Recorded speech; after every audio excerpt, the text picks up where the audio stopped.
नमस्कार, आप देख रहे हैं के न्यूज नेशनल और मैं हूं आपके साथ में शोभित पाठक। तो रुक करते हैं महत्वपूर्ण सुर्खियों पर। हैदराबाद में भोईगुड़ा आड़ी के कबाड़ गोदाम में लगी भीषण आग, 11 मजदूर जिंदा जले, 12 के फंसे जाने की आशंका।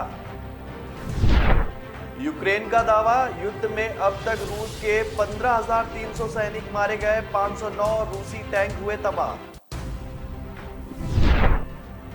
आज दोपहर 2:30 पर सीएम पद की शपथ लेंगे पुष्कर धामी, पीएम मोदी, अमित शाह और योगी होंगे शामिल। कोरोना के नए मामलों में आज 11% की बढ़ोतरी, पिछले 24 घंटों में 1,778 मामले आए सामने। राकेश टिकैत का सरकार पर बड़ा आरोप, कहा किसानों की जमीन लूट उद्योगपतियों को देने की हो रही है साजिश। हैदराबाद के भोईगुड़ा आड़ी में कबाड़ के गोदाम में भीषण आग लगने से बड़ा हादसा हो गया। इस आग में करीब 12 लोगों के फंसे होने की आशंका अभी भी जताई गई है, जबकि अब तक 11 लोगों के शव बरामद हो चुके हैं। मिली जानकारी के अनुसार घटना के समय ये लोग गोदाम के अंदर ही सो रहे थे। भीषण आग के कारण एक दीवार भी गिर गई, जिससे वहां फंसे लोग बाहर नहीं निकल पाए।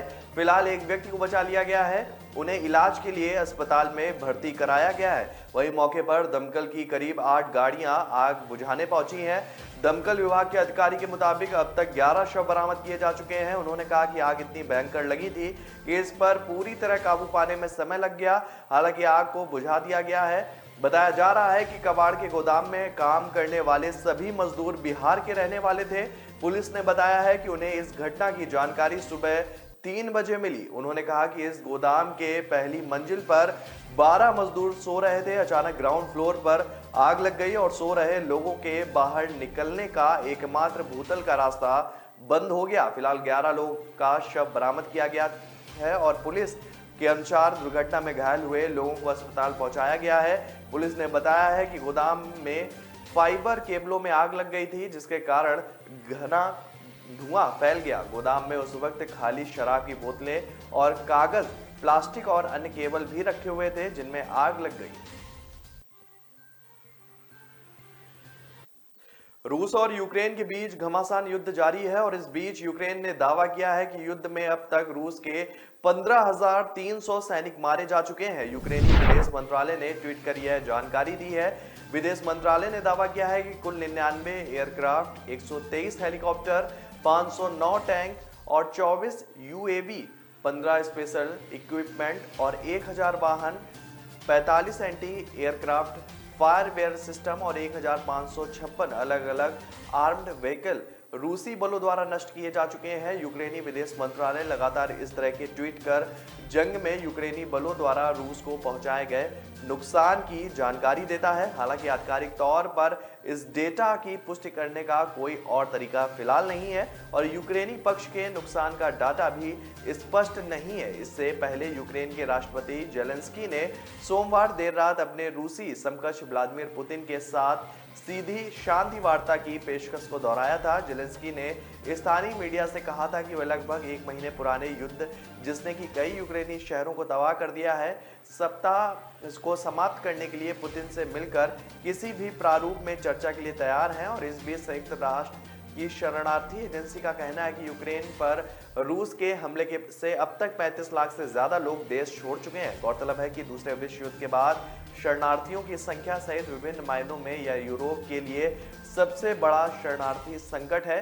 संयुक्त राष्ट्र शरणार्थी उच्चायुक्त कार्यालय ने मंगलवार को बताया कि 35.3 लाख लोगों ने यूक्रेन छोड़ा है और इनमें से सबसे ज्यादा 21 लाख लोगों को पोलैंड ने अपने यहाँ शरण दी है। उसके बाद रोमानिया ने 5.40 लाख और मोल्दोवा ने 3.67 लाख से ज्यादा लोगों को अपने यहाँ शरण दी है। आज उत्तराखंड में पुष्कर सिंह धामी दोबारा मुख्यमंत्री पद की शपथ लेंगे। शपथ ग्रहण समारोह देहरादून के परेड ग्राउंड में होगा और इस समारोह में प्रधानमंत्री नरेंद्र मोदी, केंद्रीय गृह मंत्री अमित शाह और उत्तर प्रदेश में दोबारा सीएम पद की शपथ लेने जा रहे योगी आदित्यनाथ भी मौजूद रहेंगे। पुष्कर सिंह धामी दोपहर 2:30 बजे सीएम पद की शपथ लेंगे। राज्य में बीजेपी की सरकार रिपीट हो रही है, लिहाजा इस रिकॉर्ड तोड़ जीत को भव्य बनाने के लिए परेड ग्राउंड तैयार किया गया है। इस शपथ ग्रहण में पीएम नरेंद्र मोदी, गृह मंत्री अमित शाह के अलावा योगी आदित्यनाथ, मध्य प्रदेश के सीएम शिवराज सिंह चौहान, हिमाचल के मुख्यमंत्री जयराम ठाकुर और त्रिपुरा के सीएम विप्लव देव भी शामिल होंगे। और इसके साथ ही साधु संत और शहर के प्रबुद्ध जन, आम जनता समेत बड़ी संख्या में बीजेपी कार्यकर्ता भी मौजूद रहेंगे। विधायकों, मंत्रियों और वीवीआईपीओं के बैठने के लिए 3 अलग-अलग मंच बनाए गए हैं। हेलीपैड भी बनाए गए हैं। सुरक्षा के नजरिए से 1000 पुलिसकर्मियों को भी परेड ग्राउंड में तैनात किया गया है। देश में जानलेवा कोरोना वायरस महामारी के नए मामलों में आज 11% की बढ़ोतरी दर्ज की गई है। देश में पिछले 24 घंटों में कोरोना वायरस के 1078 नए केस सामने आए हैं और 62 लोगों की इस दौरान मौत हो गई है। कल कोरोना के 1581 केस दर्ज किए गए थे और 33 लोगों की इस दौरान मौत हुई थी। देश में अब तक कोरोना के 4,30,12,749 मामले सामने आ चुके हैं। केंद्रीय स्वास्थ्य मंत्रालय की ओर से जारी किए गए आंकड़ों के मुताबिक कल देश में 2,542 लोग ठीक भी हुए, जिसके बाद अब एक्टिव मामलों की संख्या घटकर 23,087 हो गई है। वहीं इस महामारी से जान गंवाने वालों की संख्या बढ़कर 5,16,605 हो गई है। आंकड़ों के मुताबिक अभी तक 4,24,00,000 और 73,057 लोग संक्रमण मुक्त हो चुके हैं। राष्ट्रव्यापी टीकाकरण मुहिम के तहत अभी तक कोरोना वायरस रोधी टीकों की 181 करोड़ से ज्यादा खुराक लोगों को दी जा चुकी है। कल 30,53,897 डोज दी गई थी, जिसके बाद अब तक वैक्सीन की 181 करोड़ 89,15,234 डोज दी जा चुकी हैं। केंद्रीय स्वास्थ्य मंत्रालय के मुताबिक स्वास्थ्यकर्मी कोरोना योद्धाओं और 60 साल से ज्यादा आयु वर्ग के अन्य बीमारियों से ग्रस्त लोगों को 2 करोड़ से ज्यादा की एहतियाती टीके लगाए जा चुके हैं।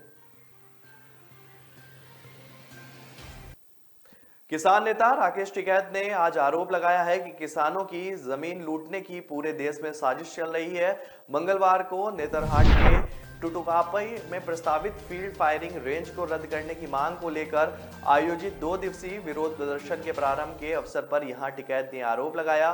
कार्यक्रम में मुख्य अतिथि के रूप में उपस्थित टिकैत ने आंदोलन कर रहे लोगों का समर्थन करते हुए कहा कि देश भर में किसानों की जमीन लूटने की साजिश चल रही है। उन्होंने कहा कि इसके लिए देश भर में बड़ा आंदोलन चलाया जाएगा। अपनी जमीन को बचाने के लिए जिस प्रकार यहाँ के आदिवासी समाज के लोग पिछले 28 वर्षों से संघर्ष कर रहे हैं, वह काबिले तारीफ है। और उन्होंने कहा कि आदिवासियों के इस संघर्ष में वह पूरी तरह से सहयोग करने को तैयार है। टिकैत ने कहा कि वर्तमान में सरकार किसानों को मजदूर बनाने पर तुली हुई है। राकेश टिकैत ने आरोप लगाया कि किसानों की जमीन लूटकर वहां बड़े बड़े उद्योगों को बैठाया जा रहा है और इस तरह एक तरफ उद्योगपतियों को बढ़ावा दिया जा रहा है, जबकि दूसरी तरफ किसानों को मजदूर बना दिया जा रहा है। उन्होंने कहा कि वर्तमान में किसानों की हालत काफी खराब हो गई है।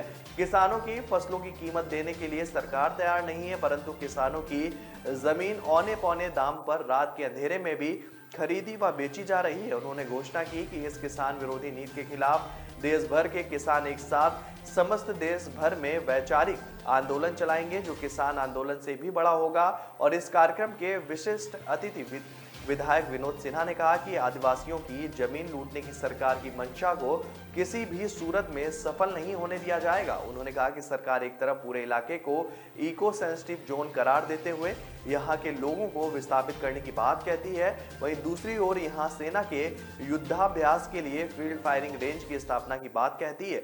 सिंह ने कहा कि यह पूरी तरह से जन विरोधी कार्य है, जिसके विरोध के लिए विधानसभा से लेकर सड़क तक आंदोलन करने के लिए वे तैयार हैं।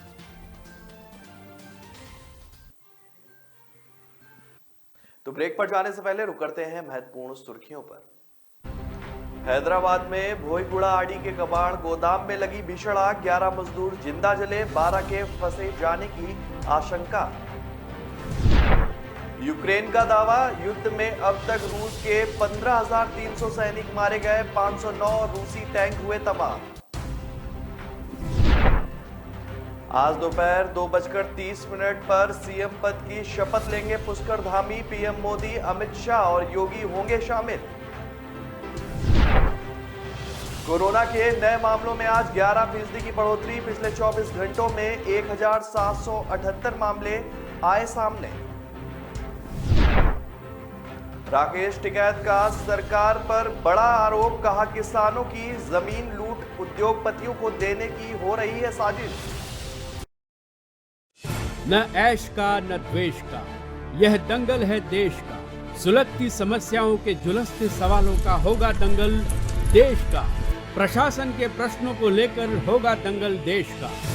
शिक्षा, स्वास्थ्य, समाज, कानून और व्यवस्था के आज क्या है हालात। सोमवार से शुक्रवार रोज रात 8 बजे जलपा क्षत्रिय के साथ दंगल देश का। ब्रेक के बाद फिर स्वागत है आपका। रुक करते हैं आगे की महत्वपूर्ण खबरों पर। भारत में वयस्कों के बाद अब किशोरों और बच्चों को कोरोना वैक्सीन लगाने पर फोकस किया जा रहा है और इसी कड़ी में बुधवार को एक अच्छी खबर सबके सामने आई है। दरअसल drug controller general of India ने नोवावैक्स की कोरोना वैक्सीन को 12 से 17 साल की उम्र वालों पर इमरजेंसी इस्तेमाल की मंजूरी दे दी है और इस बात की पुष्टि सीरम इंस्टीट्यूट ऑफ इंडिया और नोवावैक्स ने भी की है। आपको बता दें कि इस वैक्सीन की पहचान जो है वो पहले से की गई है और इसे इंडिया में सीरम इंस्टीट्यूट ऑफ इंडिया ने बना रही है और इस पर पहले प्रोटीन आधारित वैक्सीन को इंडिया में कोवोवैक्स नाम दिया गया था और इस मंजूरी के बाद नोवावैक्स कंपनी के अध्यक्ष और सीईओ स्टेनर ली शी-एर्क और सीरम इंस्टीट्यूट के सीईओ अदार पूनावाला ने भी खुशी जताई है। दोनों ने कहा है कि प्रोटीन आधारित इस वैक्सीन को किशोरों के लिए मंजूरी मिलने पर उन्हें गर्व है। कोवोवैक्स से पहले देश में 12 साल से ऊपर के किशोरों के लिए 3 वैक्सीन मौजूद हैं और इस समय देश में बायोलॉजिकल ई की कोरोवैक्स और जायडस कैंडिला की जो है वैक्सीन मौजूद है। अब इस लिस्ट में कोवोवैक्स भी शामिल हो गया है। नोवावैक्स ने फरवरी में कहा था कि उसकी वैक्सीन 80% तक असरदार है।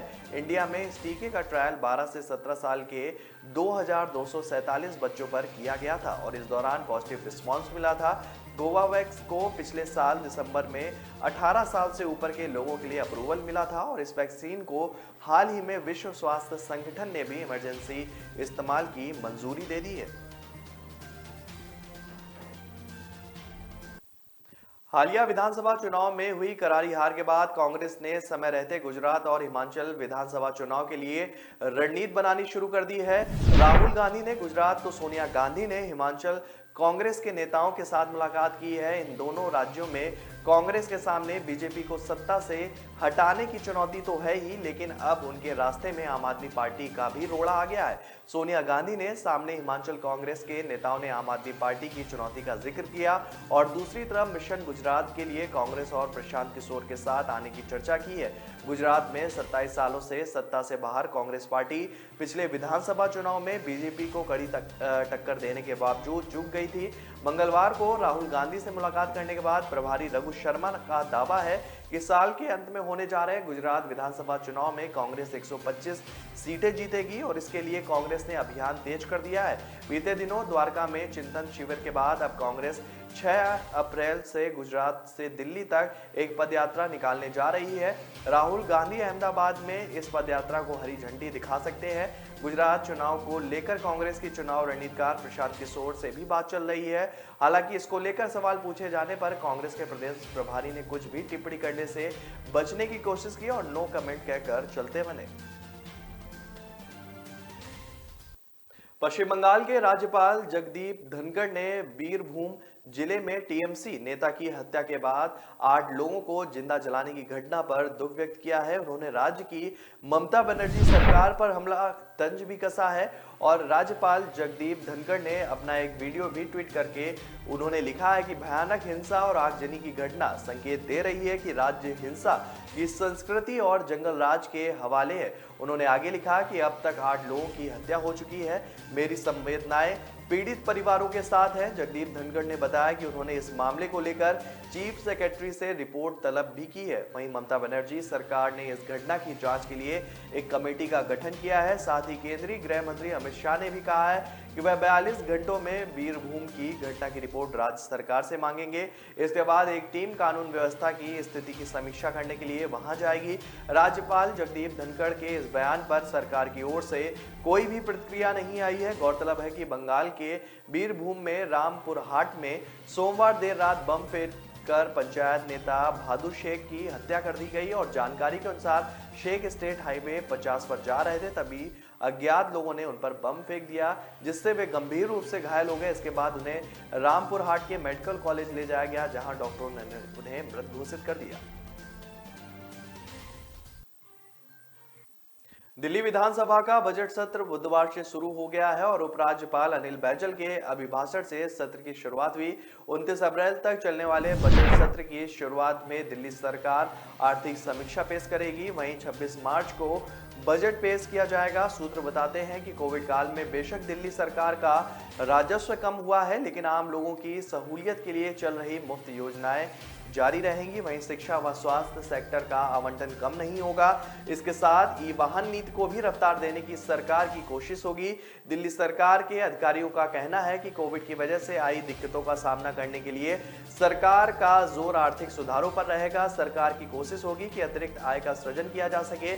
सरकार अपने बजट का आकार 5% बढ़ा सकती है। बीते साल यह आंकड़ा 69,000 करोड़ रुपए का था। उधर आय बढ़ाने की कोशिशों के बीच सरकार इस बात का भी खास ख्याल रखेगी कि पहले से चल रही योजनाओं पर कैंची ना चले। सस्ती बिजली, मुफ्त पानी, महिलाओं को मुफ्त सफर, मुफ्त वाईफाई की सुविधा पहले की तरह लोगों को मिलती रहे। सरकार सबसे ज्यादा खर्च इस बार भी शिक्षा क्षेत्र पर कर सकती है। वहीं दूसरा नंबर स्वास्थ्य सेक्टर का रहेगा। दूसरी तरफ जीरो बेस्ट बजटिंग के सिद्धांत को भी सरकार आगे बढ़ाएगी। बीते 2 वित्तीय वर्षों में इस दिशा में काम हुआ था। गौरतलब है कि बतौर वित्त मंत्री मनीष सिसोदिया विधानसभा में 8वां बजट पेश करेंगे। पंजाब की भगवंत मान सरकार आज एंटी करप्शन हेल्पलाइन नंबर जारी करेगी। यह सीएम भगवंत मान का व्हाट्सएप नंबर होगा। वहीं शहीद दिवस पर हुसैनीवाला और खटकड़ कला में राज्य स्तरीय समारोह भी होगा। मान इसमें हिस्सा लेंगे। सरकार बनने के बाद पहला बड़ा ऐलान करते हुए भगवंत मान ने राज्य को भ्रष्टाचार मुक्त बनाने का फैसला किया है। उन्होंने लोगों से आह्वान किया है कि कोई भी रिश्वत मांगे तो इनकार ना करें, बल्कि उसका ऑडियो या वीडियो रिकॉर्ड करके तुरंत उनके व्हाट्सएप नंबर पर भेज दें। उन्होंने कहा कि मैं आपको गारंटी देता हूं कि मेरा दफ्तर इसकी पूरी पड़ताल करेगा और भ्रष्टाचारियों के खिलाफ सख्त एक्शन भी लिया जाएगा। पंजाब में भ्रष्टाचार नहीं चलेगा।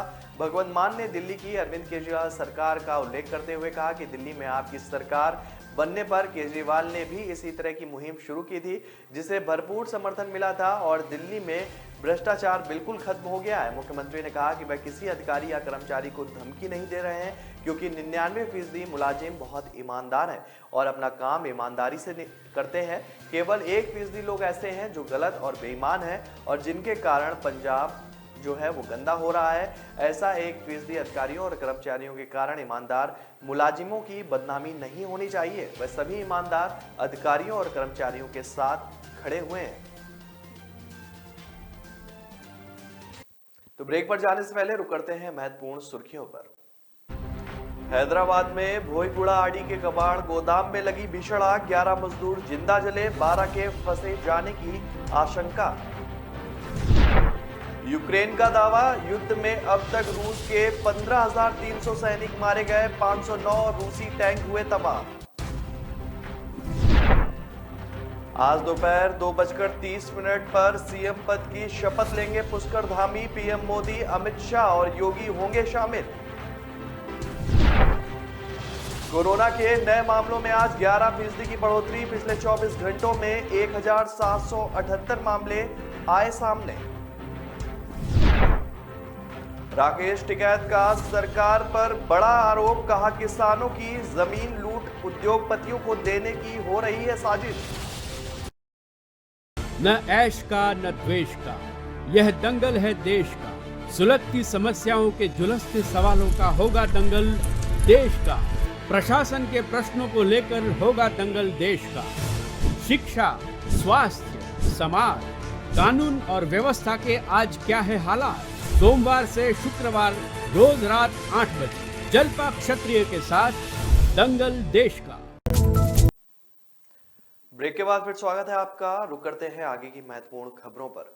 प्रधानमंत्री नरेंद्र मोदी केंद्रीय बजट 2022-23 के कार्यान्वयन को लेकर एक कार्यक्रम में हिस्सा लेंगे और इसे जल शक्ति मंत्रालय आयोजित कर रहा है। प्रधानमंत्री इस वेबिनार में वर्चुअली संबोधन भी देंगे और इस दौरान वे हर घर जल योजना के तहत पानी और स्वच्छता के सकारात्मक प्रभाव को लेकर चर्चा करेंगे। जल शक्ति मंत्रालय ने कहा है कि वेबिनार की यह श्रृंखला कार्यक्रम के तहत जुड़े विभिन्न हितधारकों के साथ चर्चा और संवाद के नए अभ्यास का एक हिस्सा है और इस मौके पर जल शक्ति मंत्री गजेंद्र सिंह शेखावत, राज्य मंत्री प्रहलाद सिंह पटेल और विश्वेश्वर टूडू के साथ वॉस के प्रमुख हितधारक, यूएन एजेंसी और डोमेन के तकनीकी विशेषज्ञ भी अपने संबोधन देंगे। इस कार्यक्रम में कई सत्र होंगे जिसमें ग्रामीण घरों में सुरक्षित पेयजल उपलब्ध कराने के द्वारा बनाए गए बजट और प्रभाव पर अपने विचार साझा किए जाएंगे।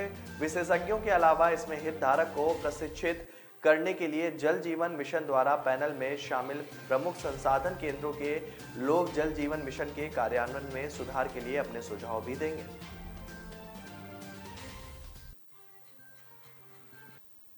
रक्षा मंत्रालय ने बड़ा ऐलान करते हुए भारतीय सेना के लिए 4000 करोड़ रुपए के एक प्रस्ताव को अनुमति दे दी है। यह प्रस्ताव चीन और पाकिस्तान के साथ सीमा पर गतिविधियों पर नजर रखने के लिए एक समर्पित सैटेलाइट के लिए है और इससे सेना की क्षमताओं में उल्लेखनीय इजाफा होगा। सूत्रों ने बताया है कि रक्षा अधिग्रहण परिषद की बैठक में भारतीय सेना के लिए समर्पित मेड इन इंडिया सैटेलाइट के प्रस्ताव को मंजूरी दी गई है। यह सैटेलाइट सीमाई इलाकों में सेना के निगरानी क्षमता को और मजबूत करेगी। सूत्रों ने बताया कि सैटेलाइट GSAT-7B के लिए परियोजनाओं पर काम भारतीय अंतरिक्ष अनुसंधान संगठन के साथ भागीदारी में होगा और आपको बता दें कि भारतीय वायुसेना और नौसेना के पास पहले ही समर्पित सैटेलाइट है और इस अनुमति के बाद जल्द ही सेना के पास यह खूबी भी बढ़ जाएगी।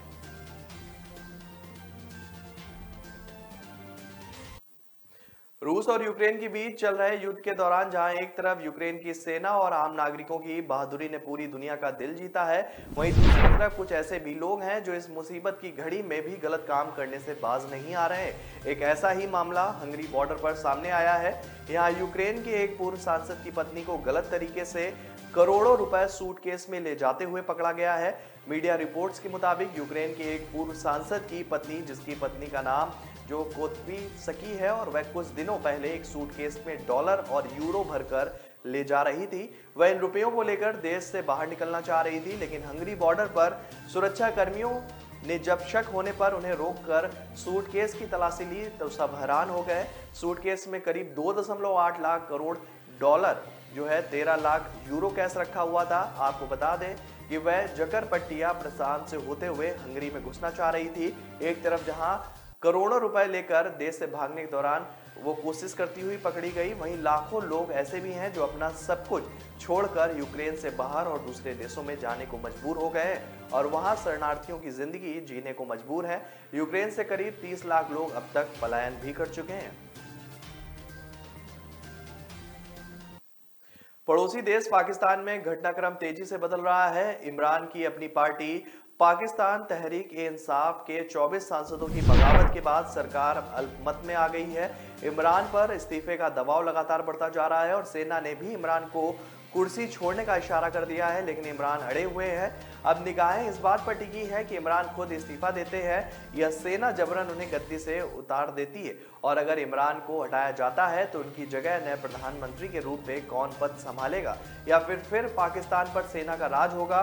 पाकिस्तान में बड़बोले इमरान बड़ी मुसीबत में फंस गए हैं और अपनी पार्टी के सांसद, उन्हीं के पार्टी के सांसद जो हैं वो बागी हो गए हैं। विपक्ष इस्तीफे की मांग पर अड़ा है और इस बीच सेना ने भी इमरान पर लगाम कस दिया है। अब इमरान ऐसे चक्रव्यूह में फंस गए हैं जहां से निकलना लगभग नामुमकिन है। पाकिस्तान डे पर इस्लामाबाद में हो रहा यह जलसा बतौर प्रधानमंत्री इमरान खान की आखिरी अवामी जहूर हो सकती है, क्योंकि इसके आगे जो होगा उसकी स्क्रिप्ट पहले से ही तैयार हो चुकी है। पाकिस्तान के सेना प्रमुख जनरल कमर जावेद बाजवा अपने मातहत अफसरान के साथ मिलकर इमरान का मुकद्दर तय कर चुके हैं और इमरान को सिर्फ एक विकल्प दिया गया है, कुर्सी छोड़ो इज्जत बचाओ का। इस बीच प्रधानमंत्री से छनकर आ रही खबरें बता रही हैं कि आज इस्लामिक सहयोग संगठन की बैठक खत्म होते ही इमरान खान को कोई फैसला लेना होगा, तो ये बाजवा के कहे मुताबिक प्रधानमंत्री की कुर्सी छोड़ने या सेना दखल लेकर इसे रुखसत कर सकती है। 25 मार्च को पाकिस्तानी संसद में इमरान खान सरकार के खिलाफ अविश्वास प्रस्ताव की नौबत भी नहीं आने वाली है। देश में पेट्रोल डीजल के दाम बढ़ने का सिलसिला शुरू हो चुका है और लगातार दूसरे दिन आज पेट्रोल और डीजल के दाम में बढ़ोतरी देखी गई है। कल 137 दिनों के बाद ईंधन के दाम में इजाफा देखा गया था और पेट्रोल डीजल के दाम में 80-80 पैसे का इजाफा किया गया था। आज भी पेट्रोल के दाम में 80 पैसे जो है वो बढ़ोतरी उसमें दर्ज की गई है। 137 दिनों बाद कल पेट्रोल में 80 पैसे इजाफा हुआ था, जिसके बाद पेट्रोल 96.25 पैसे हो गया था। वहीं आज एक बार फिर से पेट्रोल डीजल के दाम बढ़े हैं। आज नए अपडेट के बाद दिल्ली में पेट्रोल 80 पैसे प्रति लीटर बढ़े हैं, जिसके बाद नई कीमत 97.1 रुपए प्रति लीटर हो गई है। वहीं डीजल भी 80 पैसे का इजाफा उसमें देखा गया है और डीजल इस समय 88.87 पैसे प्रति लीटर पर पहुंच गया है। तो फिलहाल इस बुलेटिन में मेरे साथ इतना ही। आगे की खबरों के लिए बने रहिए के न्यूज नेशनल के साथ। तब तक के लिए नमस्कार।